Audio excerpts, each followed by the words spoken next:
ಧೂಳಿನ ಮರೆಯಲ್ಲಿ ಕಳೆಗುಂದಿದ ಶಿಲ್ಪವನ ನಿರ್ವಹಣೆ ಇಲ್ಲದೆ ಕಳೆಗುಂದಿದ ಕಲಾಕೃತಿಗಳು. ಶಿರ್ಸಿ ನಗರದ ಹೊರವಲಯದ ಚಿಪ್ಪಗಿಯಲ್ಲಿರುವ ಶಾಲ್ಮಲಾ ಶಿಲ್ಪವನವು ರಾಷ್ಟ್ರೀಯ ಹೆದ್ದಾರಿ ಅಭಿವೃದ್ಧಿ ಕಾಮಗಾರಿಯ ಧೂಳಿನ ಮರೆಯಲ್ಲಿ ಕಳೆಗುಂದುತ್ತಿದೆ.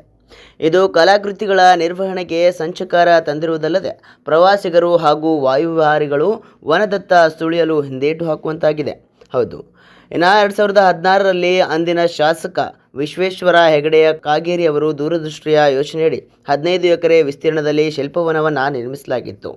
ನುರಿತ ಕಲಾವಿದರ ಕೈಚಳಕಕ್ಕೆ ಮೂಡಿಬಂದ ಶಿಲಾಮೂರ್ತಿಗಳು ಮಲೆನಾಡಿನ ಜನಜೀವನ ಮತ್ತು ಅರಣ್ಯ ಸಂಸ್ಕೃತಿ ಮತ್ತು ಇಲ್ಲಿನ ವೈವಿಧ್ಯಮಯ ಬದುಕಿನ ಚಿತ್ರಣವನ್ನು ಅತ್ಯಂತ ಸುಂದರವಾಗಿ ಕಟ್ಟಿಕೊಡುವಂತಿದ್ವು. ಪ್ರಾರಂಭಿಕ ಹಂತದಲ್ಲಿ ಪ್ರಕೃತಿ ಪ್ರೇಮಿಗಳು ಮತ್ತು ನಗರವಾಸಿಗಳನ್ನು ಆಕರ್ಷಿಸಿದ್ದೇ ಈ ಶಿಲ್ಪವನಕ್ಕೆ ದಿನಕ್ಕೊಂದು ನೂರಾರು ಮಂದಿ ಭೇಟಿ ನೀಡುತ್ತಿದ್ದರು. ಕಾಲಕ್ರಮೇಣ ವಾರಾಂತ್ಯದಲ್ಲಿ ಸುಮಾರು 500ಕ್ಕೂ ಹೆಚ್ಚು ಪ್ರವಾಸಿಗರು ಇಲ್ಲಿಗೆ ಆಗಮಿಸುತ್ತಿದ್ದರು. ಆದರೆ ಈಗ ಪರಿಸ್ಥಿತಿ ತೀರಾ ಭಿನ್ನವಾಗಿದೆ. ಶಿರ್ಸಿ ಹಾವೇರಿ ರಾಷ್ಟ್ರೀಯ ಹೆದ್ದಾರಿ ವಿಸ್ತರಣಾ ಕಾಮಗಾರಿ ವರ್ಷಗಳಿಂದ ನಡೆಯುತ್ತಿದೆ.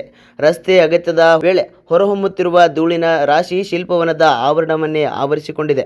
ಇಲ್ಲಿನ ಸುಂದರ ಶಿಲ್ಪಗಳು, ಆಟಿಕೆ ಪರಿಕರಗಳು, ಹೂವಿನ ಗಿಡಗಳು ಮತ್ತು ಸಾರ್ವಜನಿಕರು ಕುಳಿತುಕೊಳ್ಳುವ ಆಸನಗಳು ದಪ್ಪನೆಯ ಧೂಳಿನ ಪದರದಿಂದ ಮುಚ್ಚಿ ಹೋಗಿವೆ. ಶಿಲ್ಪವನಕ್ಕೆ ಭೇಟಿ ನೀಡಿದ ಸಾರ್ವಜನಿಕರ ಬಟ್ಟೆ ಧೂಳಿನಿಂದ ಮಲಿನವಾಗುವುದಲ್ಲದೆ ಮನೆಗೆ ಮರಳಿದ ತಕ್ಷಣ ಮೈ ತೊಳೆದುಕೊಳ್ಳುವಂತಹ ಸ್ಥಿತಿ ನಿರ್ಮಾಣವಾಗಿದೆ ಎನ್ನುತ್ತಾರೆ ಇಲ್ಲಿನ ಸ್ಥಳೀಯ ನಿವಾಸಿಗಳು.